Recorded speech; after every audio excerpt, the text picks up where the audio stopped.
She had told her sister this 3 times, once over the phone, once at dinner, and once while standing in the hallway with her coat still on her back.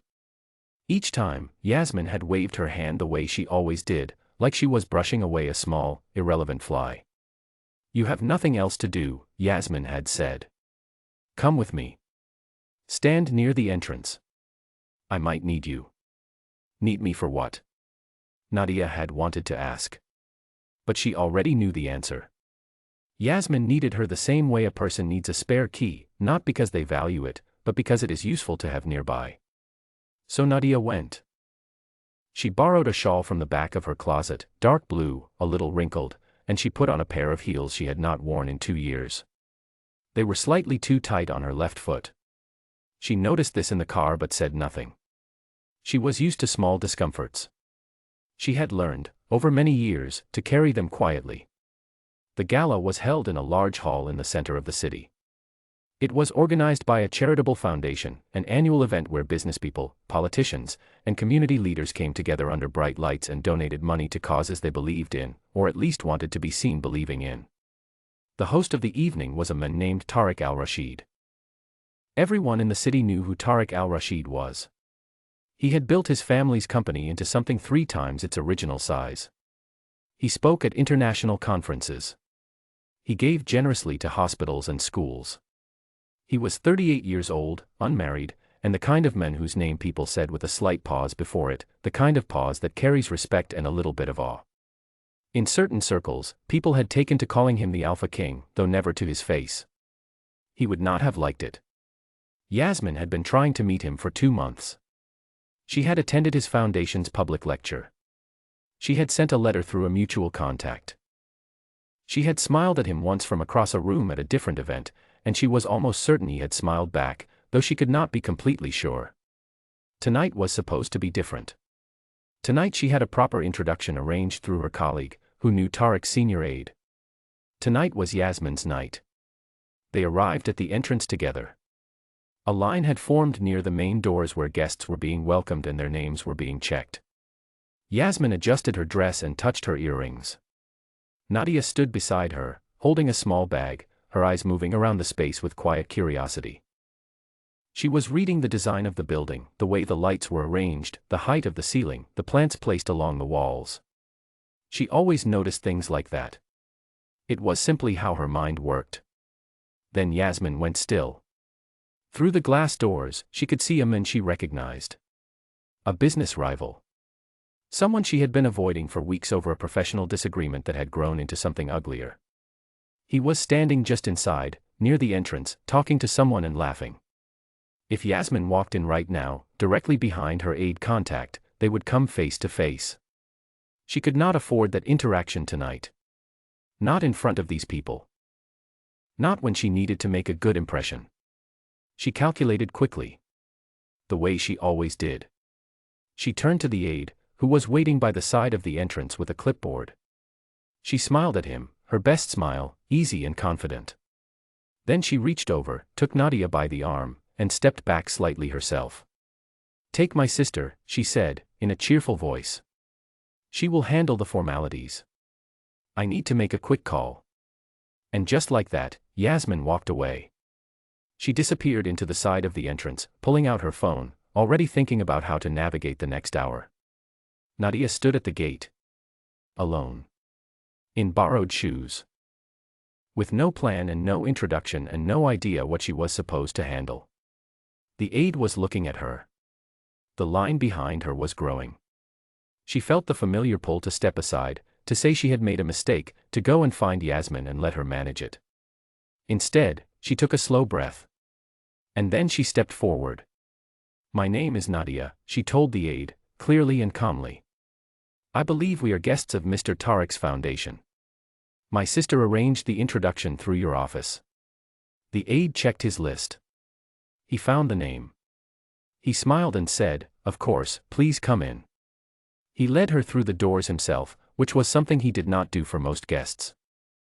Inside, the hall was warm and full of sound, conversation, soft music, the quiet movement of waitstaff carrying trays. Nadia found a quiet spot near one of the round tables and stood there, holding her bag, looking at the room. She was not uncomfortable. She was simply present. She had always been good at that, at being in a place without needing anything from it. The aide returned a few minutes later and, with a slightly apologetic smile, told her that the assigned seats for their party had been moved closer to the main table due to a last-minute arrangement. He asked if she would mind following him. She did not mind. She sat at the new table and waited for Yasmin. While she waited, she took a small notebook from her bag, she always carried one, and looked again at a few notes she had made earlier that week. She had been reading about Tariq's foundation. Not because she expected to meet him, but because the foundation's work in rural communities interested her professionally. Her own work at a local NGO touched on similar topics. She had found a gap in one of their published reports, a place where the numbers did not add up in the way they should, and she had written a small note about it, for no particular reason. She was reading this note when someone stopped near her table. She looked up. Tariq al-Rashid was standing 2 feet away from her, looking at the notebook in her hand with an expression she could not immediately read. "Are you working?" he asked. His voice was calm. He did not seem amused or unkind. He genuinely seemed to want to know. "I was reviewing a note I made about your foundation's last annual report," she said. He sat down. Not because he had planned to. Not because it was part of his schedule for the evening. He sat down simply because something in her answer caught him, the directness of it, the complete absence of performance. He had been in rooms full of people all night and every single one of them had been performing something. Confidence. Charm. Importance. This woman was doing none of that. She was just sitting at a table reading a notebook and telling him something true. "What did you find?" he asked. She told him. She explained, in clear and simple language, that the infrastructure spending numbers in the rural sector column of his report did not match the summary figures on the front page. She had assumed it was a printing error. But it was the kind of error that, left uncorrected, could mislead donors about where the money was actually going. She was not accusatory. She was simply stating what she had seen. He listened to her without interrupting. When she finished, he was quiet for a moment. "I know about the error," he said. "We caught it after publishing. But you are the first person at any of these events who has read the report carefully enough to mention it." "I work in a similar field," she said simply. "I read these things." They talked for a long time after that. She told him about her work at the NGO, the challenges she saw on the ground, the things that looked good in reports but were difficult in practice, the small changes that actually made a difference. He asked questions. Real ones. The kind of questions that told her he was thinking about what she said, not just waiting for a chance to speak. At some point, she realized she had forgotten about her tight shoe. Across the hall, Yasmin had finally finished navigating the situation with her rival. She smoothed her dress and began moving through the crowd toward the main table. She was ready now. She was going to introduce herself to Tariq tonight. She had the words prepared. She had thought about this for weeks. Then she saw him. He was sitting at a table near the front, talking to someone, deeply, seriously, with the kind of attention she had only ever seen him give to important people at important moments. She followed his gaze. She followed it to the other side of the table. He was talking to Nadia. Nadia, in the wrinkled borrowed shawl. Nadia, with the small notebook.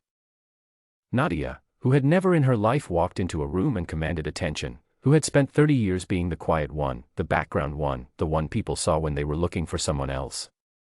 Yasmin stood very still in the middle of the crowded hall. And for the first time in a very long time, she did not know what to do next. In the weeks that followed, Tariq's foundation reached out to Nadia through a formal letter. It was professional and direct. They wanted to discuss a possible advisory role for her, based on her field experience and her understanding of ground-level community challenges. The letter was addressed to her. Not to Yasmin. Not to their shared household. To her, by name, with her specific background mentioned. She read the letter 3 times. Then she made herself a cup of tea and sat at the kitchen table for a while, just thinking. She had spent so long believing that she was not the kind of person who received letters like this. She had believed, for most of her adult life, that opportunities went to people like Yasmin, louder, brighter, better dressed, more comfortable in rooms full of important people.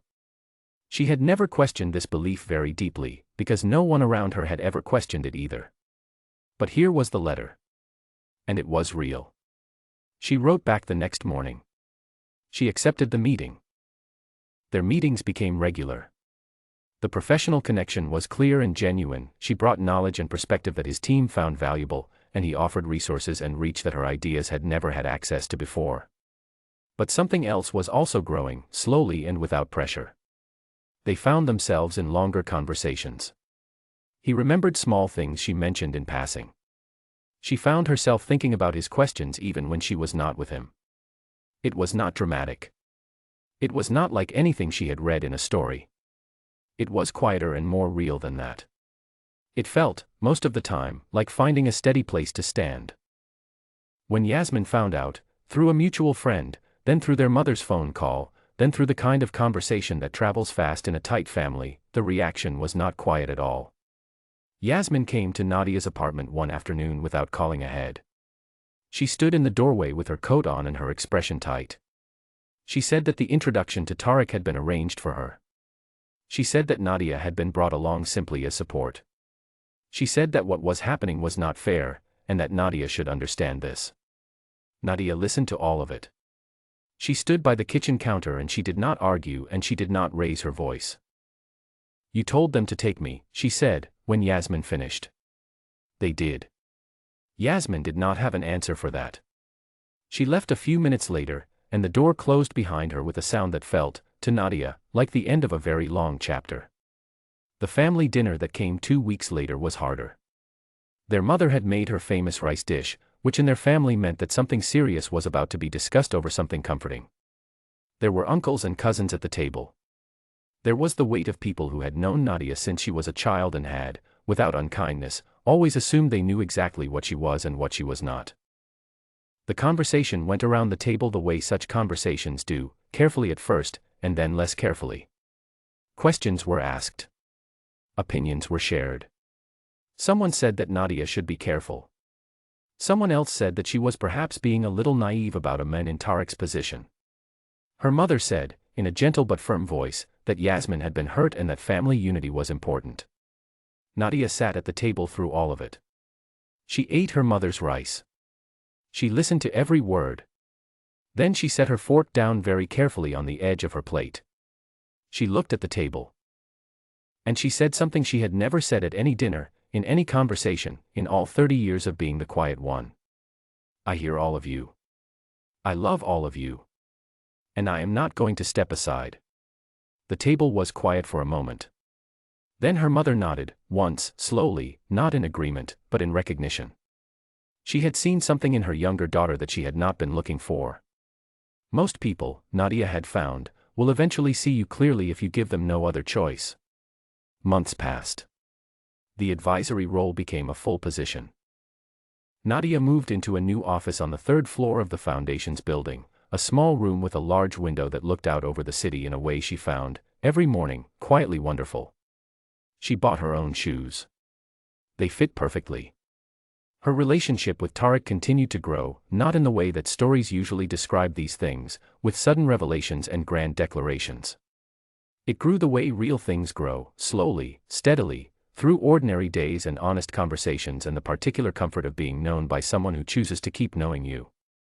He was not perfect. Neither was she. But they were, both of them, interested in the truth, and that turned out to be the most important thing. Yasmin, over time, found her own way. It was not easy, and the road between the sisters was quiet for a long while. But Yasmin was, underneath everything, a woman of intelligence, and intelligence, when it has nowhere else to go, eventually turns inward. She began to look at her own life differently. She called Nadia one evening, months after the dinner, and did not apologize exactly, but said something that meant the same thing. "I think I never really looked at you. I should have looked." "You can look now," Nadia said. That was enough. A year after the gala, Nadia stood at the entrance of the same hall. The Foundation was holding its 2nd annual event. This time, her name was on the program. This time, she was not borrowed shoes and a wrinkled shawl and someone else's plan. She was there on her own terms, doing work she believed in, with a man who had chosen her not because she had asked him to, not because anyone had pushed her forward, but because of what he had seen when she was simply, quietly, fully herself. She stood at the gate for a moment before going in. Not because she was nervous, but because she wanted to remember what this felt like, the particular feeling of standing somewhere you have earned, in shoes that fit, with nothing to apologize for. She thought about the night her sister had pushed her forward without meaning anything by it. She thought about the aide with the clipboard.